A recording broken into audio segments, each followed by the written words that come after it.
This is a Decentered podcast from Rob Watson. Conversations about community media. Look out for Decentered Media on Twitter and on iTunes, or go to decentered.co.uk. Hello, Rob Watson here. It is Saturday the 10th of April, and I haven't done a video for a while, and what I want to do is just get some thoughts together about some of the projects that I'm working on at the moment and how they're kind of interacting and what I'm basing them on and what's working and what can be improved.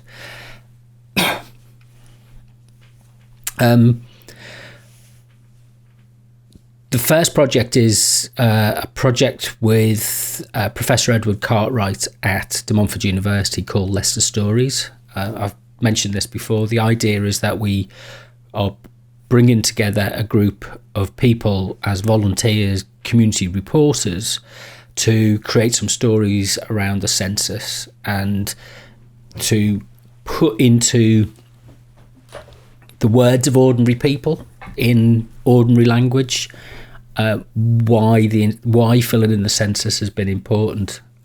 One of the bits of feedback that we've had is as the content has been uploaded and gone out on Leicester Community Radio initially, is that people have said, well, the census is over, the census is gone. And that might be true for a lot of people, but there's still a significant number of people who've not completed the census, and we wanted to focus on those harder to reach people, the people who just needed that extra reminder to dig out their form from the bin, or to download and go online, or to, when somebody comes to knock at the door, that they're a bit more aware of what might be said. And we didn't want to do this in a format which was kind of radio professionalized, which sounds slick, which is produced by an advertising agency. We wanted it really to be DIY, and that sense that people are using what equipment that they've got to at hand. So if you look at the website leicesterstories.uk, look for the section with radio, and you'll see that there's some posts in there which have got all the messages that we've done. And we did a section with about nearly just over 30 messages of about between 30 seconds and a minute in duration. Some of them are a bit more clearly recorded than others. One of the volunteers was using a phone which was recording in 8-bit, 8K, I think it is, 8-bit. It's like telephone line quality, from 10 years ago. But hey, that's the phone that she's got, and we're not going to go out and start to spend loads of money on additional equipment. It's what she got, and she got some really great comments from people about why and what they valued about the census. So it's kind of a process of separating what and why people are creating these messages. We often get mainstream media producers fall into a trap sometimes, I think, of everything's got to be more than perfect. And a 4-track tape recorder was replaced by a 4-track digital recorder, which was replaced by a 128-track 24-bit Pro Tools standard studio recorder. And that's great, it's fantastic. There's a lot of creativity that can go with that. But when you come down to it, people's views and opinions are quite simple, really. They're not complicated, and they don't need complicated techniques to capture and share them. The only downside is sometimes you get a bit of noise in the background that you can't filter out, a bit of wind noise or something. But that comes with practice as well. So, it's been really nice to see the engagement from the volunteers and the community reporters to kind of start to get a confidence about what they're doing. So we've produced a series of Vox Pops. We've produced some short interviews, 5 to 7 minutes in length. And then yesterday, Friday, they produced, I had very little to do with this, a podcast and video version, a vlog version of a podcast, which we posted out, excuse me, which now goes out via iTunes and YouTube. And it was a 50-minute conversation in some detail about the challenges of the census. And I'm really pleased with the questions that they were asking and the framing of the questions and some of the spontaneous comments. I did a podcast myself where I chatted with them individually for a few minutes to find out what it was that they were getting out of the project, kind of like a midpoint halfway through. And the spontaneous kind of outpouring of what, first of all, a recognition that people aren't stupid and people can speak for themselves, but they don't need to be pigeonholed by editors and producers, that this can be very direct, and it can be very very honest and authentic, and that's good enough. This kind of reporter level. They're not investigative journalists. They're not there to peer into or take the lid off something and find out what's going on. Pretty much we're taking things at face value, and we're taking things on trust.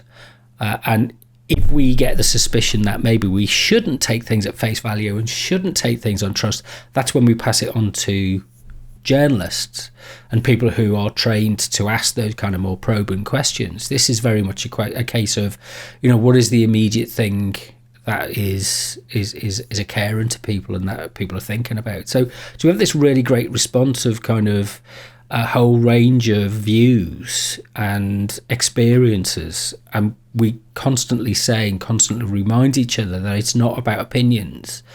It is about experiences, because experiences are different and they change the way that we understand one another, so that we are able to take an idea and an assumption. And I think there's one of the words that is kind of prominent in my thinking at the moment is that the assumption driven media.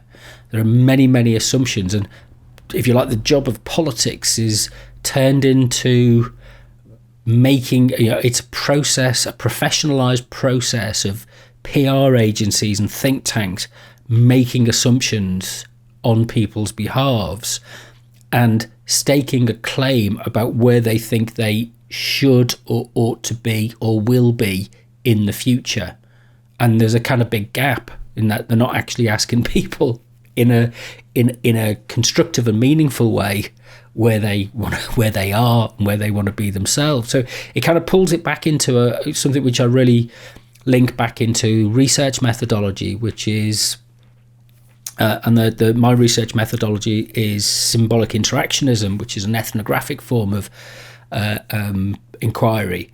And what that focuses on is the idea that it's very well listening to and talking to people and interviewing people about what they say they are doing, but you've got to follow that up with observing and interacting with people to find out what it is they actually do, because there's always a difference. Whereas I think a lot of our kind of mainstream assumption-driven, convenience organised media is based around this kind of, as I say, these kind of sets of assumptions that assume that people are in one place, but the people who the assumptions are being made about are actually in quite a different place.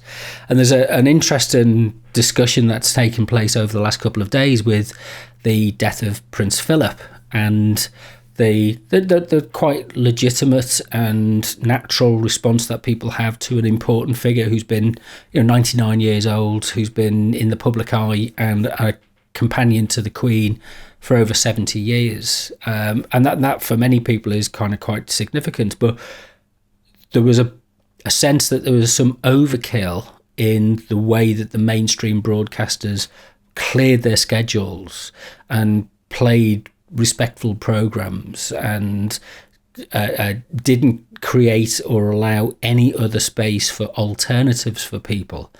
And it's kind of, I saw there was a good article, excuse me, it kind of written in The Guardian that says that, the last time this happened was when the Queen Mother died in 2002. There were only just 5 channels. Sky was kind of skirting at the edges, but there was nothing, there wasn't very much else in terms of media proliferation. And now people are quite used to selecting and choosing. It doesn't mean to say that they care about something any less. It just means that people have matured and they've got a repertoire of different forms of media. The challenge is that often the mainstream corporate producers race ahead of where people are. And we need to get back to those grassroots forms of engagement where people are talking about the kinds of stories, the kinds of issues that they're interested in and concerned about in using their own words, using their own reference points, using their own concepts and defining these things for themselves. And so the Leicester Stories project is really nice. It's based on a lot of prior work, and particularly a draw on a lot of the work of John Costa with Citizen's Eye. We joke that it's Citizen's Eye 2.0, but it is coming together, and I'm going to try and maintain the platform and use it as a way of developing a network of volunteers who might come in and add other content to it. So it's not just driven by producing material for radio or video, but we start to get into what the different types of stories might be that we can focus on. So I don't know, social issues of some concern about homelessness, or social issues about racism and respect, social respect for one another, inequality, those kind of issues where we can frame these things in a discussion of things that we're concerned about, our sense of belonging, our sense of identity, our sense of who we are, that we articulate that through our stories. And the words that we use are the stories. There's a really good podcast from Michael Mead, who is the Living Myth podcast, and he was describing how he uses the etymological process, the derivation, the meaning of words, in order to help him think through particular issues. And the last podcast I listened to, he was saying that it's not just about making a choice or looking at the kind of tree of origins and that there's a single root. He said, no, the meaning of a word is a story. You put a word out, you share a word and circulate a word with other people, and it is part of a common story, and and that story changes even just in relation to that one word. And I thought that was a really nice idea. So if you use a word like belonging, there are so many different stories that inform and shape what that word means, and so many assumptions and so many things that can challenge those assumptions. So there's lots of space there for us to get something a bit more meaningful out of our content, our self-produced content. So that's the Leicester Stories project, and I'm kind of going to be wrapping that up formally in the next few weeks. Associated with that, I'm continuing to work with the criminal justice team at De Montfort University, the International Network for Criminal Justice, which is a development network for practitioners and professionals across the world. And it's been fascinating because I've been able to talk with people around the world who are involved in studying, or they're professionals within different criminal justice systems. And particularly we've been looking at how they have managed through the lockdown, the COVID-19 pandemic lockdown, and bringing those people together who aren't media experts and developing I'm using the community media practices and skills and approach to bring people together and to kind of facilitate discussion using Zoom and using YouTube and using podcasts to share experience, and that's been a really fascinating experience, to kind of how you can establish a network, quite a robust, sustainable network, using these techniques as well. Because if it's you can spend hours and hours strategizing how you would want to do this and what your targets are, and maybe sometimes the best thing to do is to just get on with it and produce some content and material and let these things grow, and make your mistakes as you go along. This is always my preferred method. It's emergent. It's the pathfinding kind of approach and style that I kind of really like to work on initially.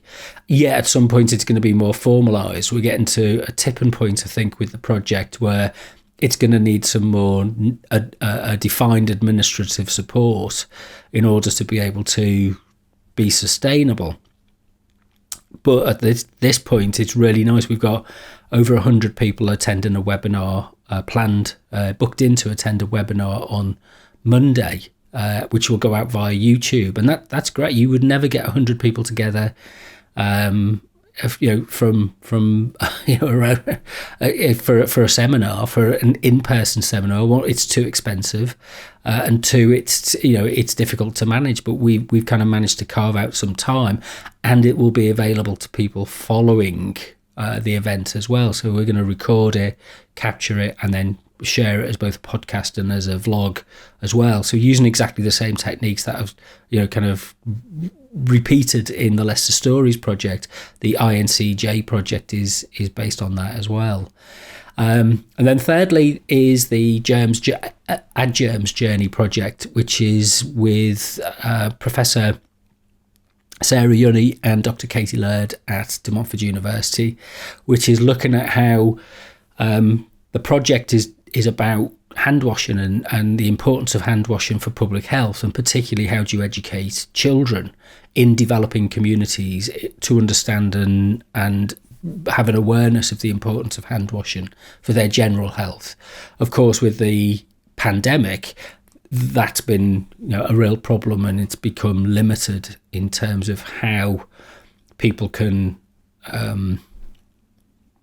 get out to these, travel to go and help and support and do your thing and facilitate people as they they learn. So we're looking at ways to bridge that using community media and distance learning, and I'm trying to develop network contacts with people who are really interested in public health issues, and asking some questions around the idea that the pandemic has created a context, an environment of dysfunction when it comes to communication, and we're not asking the critical questions. Why is this not working? Why were our rates of infection and transmission so high when we have these tools and techniques of mass media available to us? And there's a number of areas that I'm quite critical of, and I kind of intend to be pushing it in this kind of direction, which is one, to get people really thinking beyond the behaviourist model, this kind of nudge theory idea. And then the other one is to really ensure that public authorities understand and are clear around what community and community-focused communications and media actually does, what it's for, what it's about, how it works, what the challenges are, where it needs investment, what it will achieve, why it's different, why it takes longer, and none of this is new. There's a wide range of practices around the world with what's known commonly as the UNESCO communication for development model, but it's kind of putting that into practice. There's a reluctance here. There's a lot of our community media actually is an imitation of professional media, and there is a debate and discussion taking place at the moment about social gain principles and community radio, and I kind of feel that any kind of attempt to water down or to refocus on quasi-commercial activities will be at the detriment of those social gain principles, and that we need to really reinforce and understand what that social gain is and what can be achieved with and through and by our media. So it's part of an ongoing kind of discussion and conversation. That's kind of these threads that you've got to bring together about empowerment, about participation, about access, about representation, about parity, about addressing things like racism, structural racism, about addressing things like structural inequality in class terms and gender terms.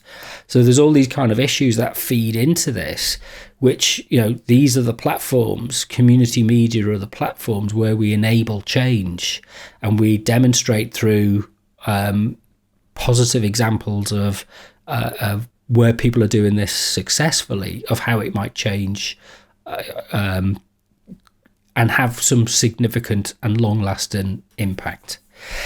Right, okay, I've gone on for far too long, and it's time for me to go and make another cup of tea or something. If you want to find out more information, you can message me on Twitter and Instagram at Decentered Media. It's spelt the American way, so it's got an extra E.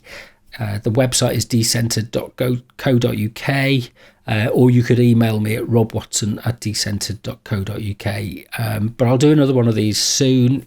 It's been freezing today, so I haven't really gone out. And I had an appointment with the gas people to come and service the boiler, but it seems that they don't have enough manpower at the moment to fulfil their appointments that were booked 2 months ago. So I've anyway, let it go. I'll move. I've rearranged the appointment, and hopefully they'll turn up on Thursday. Anyway, that's me digressing. Have fun. See you soon. Stay safe. And just because you've been vaccinated doesn't mean to say that you can't keep transmitting the coronavirus. So keep socially distant, at least for the next 12 months.